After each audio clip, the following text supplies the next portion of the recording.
You know, about 2 or 3 days ago, we were back there taking a look at the pearl millet. And when we were looking at the pearl millet, I was saying that the sorghum Sudan grass is already about 300% accumulated the amount of biomass that the pearl millet has.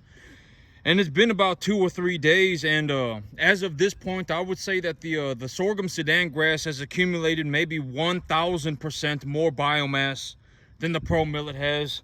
And so I figured I would show it to y'all, just because you know, seeing is believing, right? And so if I show it to y'all, y'all are gonna see what I'm talking about. And this sorghum Sudan grass, as of right now, I would say it's somewhere about 7 to 10 times larger than that. It has accumulated 7 to 10 times more biomass than that pearl millet has. And this sorghum Sudan grass was planted about a week or two after I planted, about a week after I planted that pearl millet. And so this sorghum Sudan grass, it's only been in the ground for about a week. You know, it's been in the ground for about a week, and it's already almost a foot tall. Or I mean, not a foot, maybe about 6 to 8 inches tall. But this sorghum Sudan grass, I'm gonna have to fertilize it. I have to go to work here in about 20 minutes, and so I'm gonna fertilize it when I get back. And the field, in the back, getting to the field is still a little bit muddy, and so if it dries out for the rest of the day, I'll be able to get back out on there. But this sorghum Sudan grass, I remember this sorghum Sudan grass from last year, and this sorghum Sudan grass, it grows about a foot a week. So once it starts growing, you know, it's been about a week and it's about 6 to 8 inches tall. Once it gets to this point, if it's properly fertilized and it has enough minerals to metabolize, it will grow about 1 foot a week. And this, if you actually take a very good look at it, this, okay, so when it comes to diagnosing your plant material, you know, the best time to diagnose your plant material is when, okay, so the plant will have needed ample sunlight. It will need it, okay, so, you know, I've said this repeatedly in other videos too.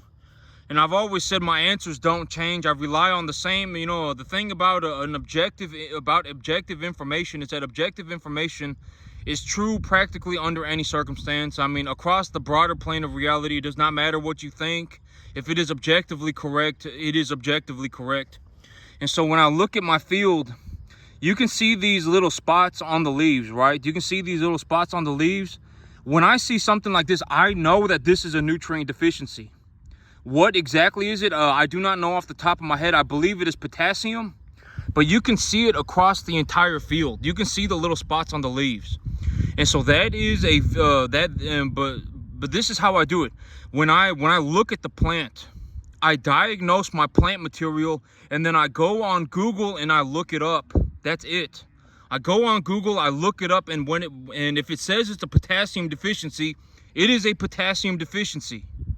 You know, I'm not going to go, oh my God, you know, this is happening to my plant. But turns out that this was just something that's never had, you know, if it's objectively a potassium deficiency, you need to put potassium on your field. If you have a nitrogen deficiency, you need to put nitrogen on your field. If you have a potassium deficiency, but you put nitrogen on your field, your potassium deficiency will just get worse. And so when you're looking at plant material, and this right here, this I know is a sulfur deficiency. So when you look inside and you see this new growth right here, this is a sulfur deficiency. And so if you look at plant material, there are two major categories of minerals in the plants. They are called mobile nutrients, and then they are called immobile nutrients.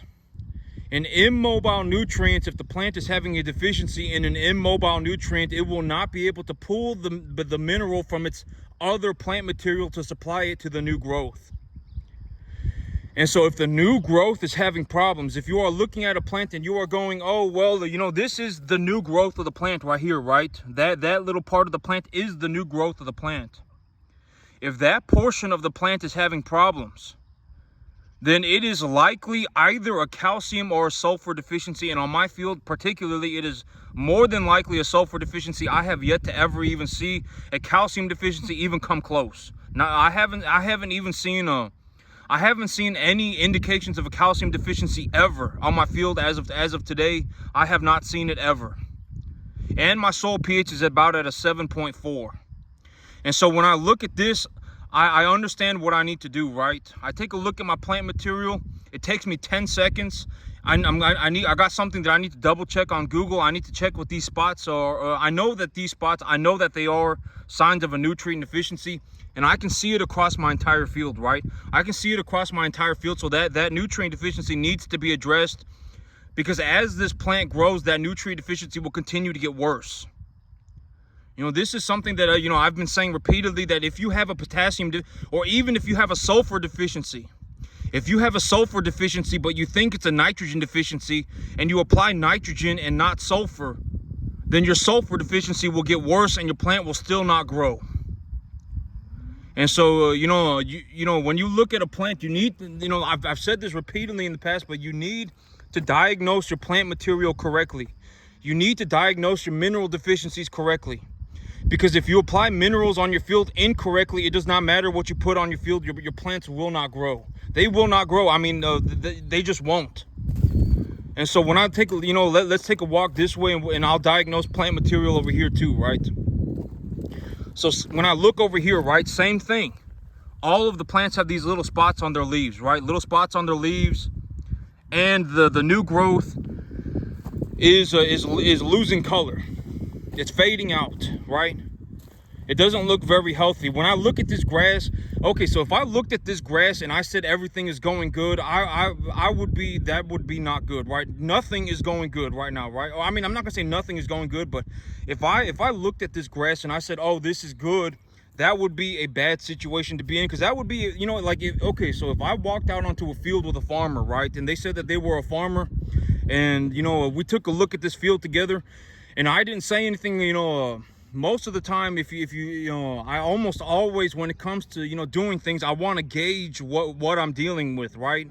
I want to gauge what I'm dealing with, you know, what does this person actually, you know, because the worst case, okay, because I'm just going to be honest, after a certain point, if you are stuck in a situation where you believe that you have the answer, but you don't have the answer, and as you know, you are incorrect completely, the chances of me saving you are not gonna, it's almost 0%. I'm telling you, at that point, you cannot be saved. You know, and I don't like saying that, but it's not worth my time to sit there and try and save you, because it will take too much of my time, and I got things I got to do, right? I got to go and fill out this paperwork for a $350,000 loan. I got to grow my grass. I got to reseed my field. I got to fertilize my field. I got to go to work. You know, I got things I got to do. I'm not going to sit there and hold your hand. You know, it's too late. And so, you know, like if I walked out onto a field like this, right?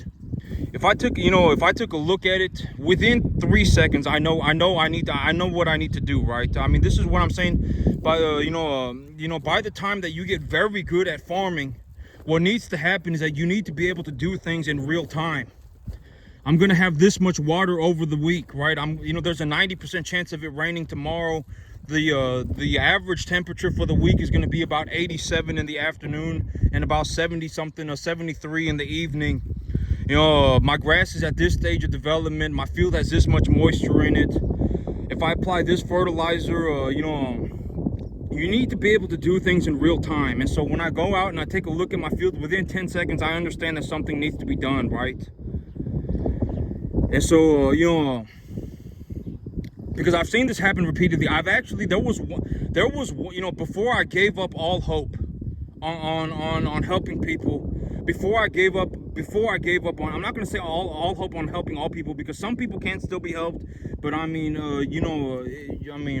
more than likely, either you will have to be a blank slate. Like if the moment somebody has taught you incorrectly and you have stuck to being taught incorrectly for a very long period of time, chances are you cannot be saved from that. You have been led astray, and now you are flailing in the ocean forever. You cannot be saved from that.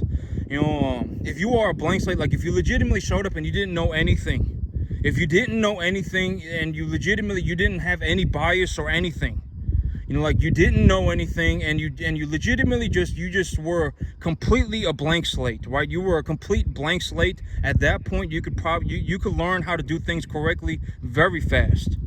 Very fast. I mean, you might even be able to learn how to do this in 10 years. Like, it might not take you even 12 years. You might be able to learn how to do this in 10 years if you worked at it 7 days a week. And this right here, I'm telling you that this makes a lot of money. I make a lot of money doing this, and you know, at the end of the day, if you learn a skill set, then you can make money with learning a skill set. I mean, it's more important than going to school. The only reason you should be going to school, if you are going to school, okay, so I'm not saying school is useless, but if you are going to school, you should understand that what you are doing is you are looking to get a degree that will give you a job forever. You should be considering that. With your degree, you are looking to get that degree so you can have that job forever. You need to think about college like that. If you are going to school, that is the mindset for going to school. And if you are going to learn how to farm, that is the mindset for farming as well. If I'm going to learn how to farm, I'm learning how to farm so that I can farm forever. And I can make money, and I can make a living, and I can do and I can do well for myself. That needs to be the mindset, right? If you show up and you go, oh, I fell out of heaven at 7, I was born with the answer, my life is a la land journey, I don't need to learn anything, then you're screwed. And so, like, if I came out here with a farmer, right? If we came out here and we took a look at this field and the farmer said, you know, oh, this looks very good. I mean, that would be very not good. I mean, this does not look good. Right, this does not look good. There's glaring problems with this field, right? Glaring problems. I mean, it doesn't take but 10 seconds for me to look at this field and go, yes, this field does need to be worked on pretty heavily, right? And when I look at the weather for the next week, oh, it's going to be about 87 degrees Fahrenheit in the afternoon, and it's going to be about 73 degrees Fahrenheit in the evening for the average temperature over the next 2 weeks. And I'm probably going to get about two rain events. Then I do need to apply fertilizer to my field, because if I don't apply fertilizer to my field right now and my plants are already exhibiting what I believe it's a potassium deficiency, but a potassium deficiency and a sulfur deficiency, if my plants are already exhibiting these signs of deficiencies when it's 87 degrees outside and there's enough moisture in the soil, the biomass accumulation of the plant will be pretty good. The plant material will be accumulating pretty significant amounts of biomass, and if the minerals are not there, the deficiencies will get worse, right? The deficiencies will get worse, and so I have to correct this problem right now before it starts raining. You know, so when I look at this field, you know, this is not good, right? This is not good. There are portions of my field that got washed away, and, you know, I may need to come back over here with a little bit more seed, but this is not good. I need to work on this a lot. Not a lot, but there is work that needs to be done. And if the work does not get done, this field is screwed forever. It will not grow. And so, you know, but here, you know, if you take a look at it right now, but just take a look at it, by about this time next week, it will be 1 foot taller. Maybe even a little bit more. You know, this sorghum Sudan grass, it grows about 1 foot a week. It grows about 1 foot a week. Granted that I get about 1 inch of rain a week. That was the information that I collected from last year. That was the data that I collected from last year. And so tomorrow, when it's dumping rain tomorrow, I'm gonna go and take a look at the 2 properties. I'm gonna go and take a look at the 2 properties because I want to see what the properties look like when it's raining. And if I like one of the 2 properties by the end of next week, by next week or so, I will have a contract in, and I will be getting my loan paperwork figured out, and I will take y'all through the process with me, because you know, when I go around and I take a look at people, you know, I think one of the biggest things about them is like, oh my God, you know, I can't afford a home. Oh my God, I can't afford to you know, to run a farm. I can't do that. And it's like, you know, when I see that stuff, it's like, you know, you just legitimately gave up on your dream over $1,000. You genuinely just did. And I'm gonna show you what I mean. But I'm gonna show you what I mean by I can buy a field, a 50-acre field, for about $1,500 a month. I will go and I'll show it to you. You know, I can buy about a 35-acre field for about $1,000 a month. And on a 10-acre field, I make about $12,000 a month.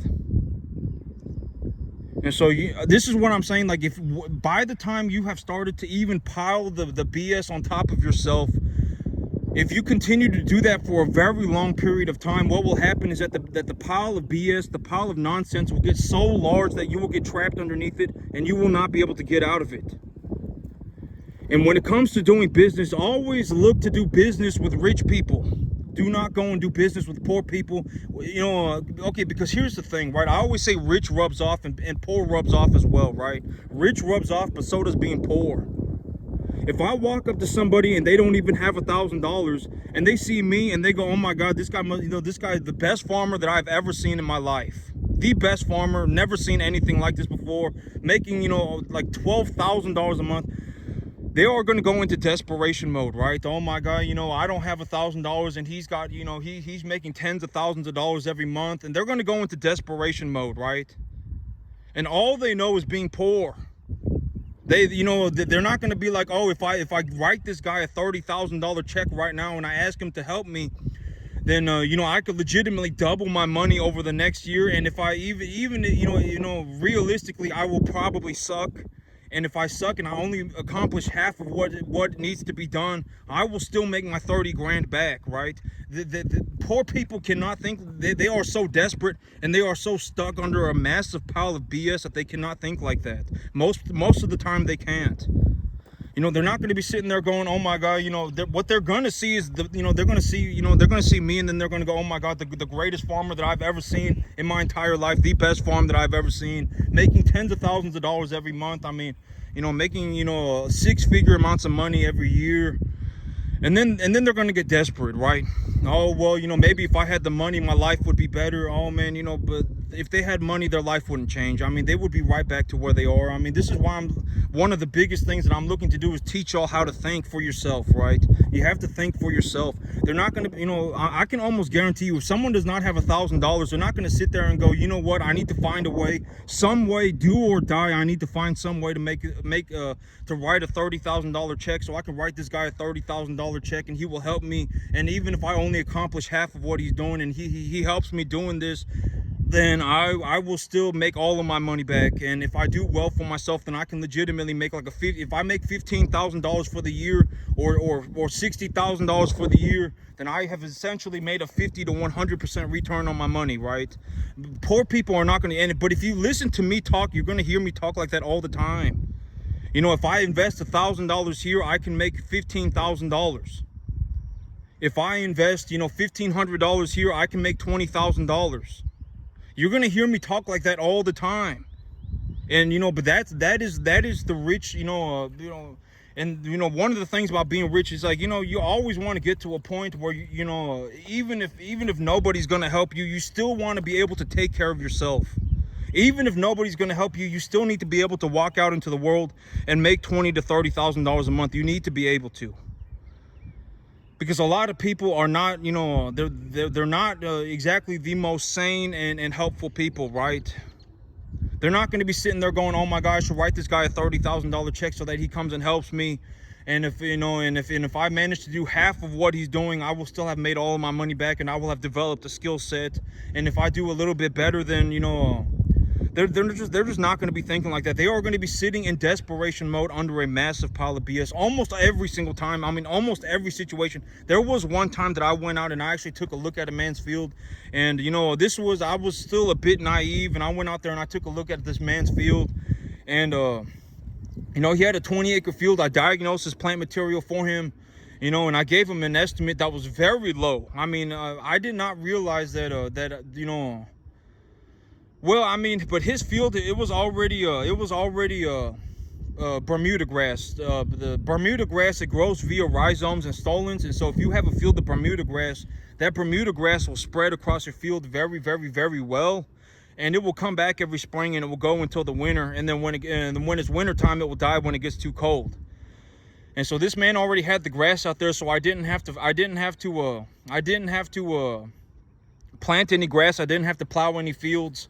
And so I was like, you know, if he just wants me to go and pick up fertilizer and come back and put fertilizer on his field and diagnose his plant material, then I will do it for this amount of money. You know, I'll do it for like $4 grand. You know, it'll take me about 2 days of work, and it'll cost me about $1,000 to go and to go and buy enough fertilizer. It'll cost me about it'll take me about 2 days of work, and I'll charge him, I don't remember exactly, I think it was like $4,000. I'll charge him $4,000. It'll take me 2 days of work.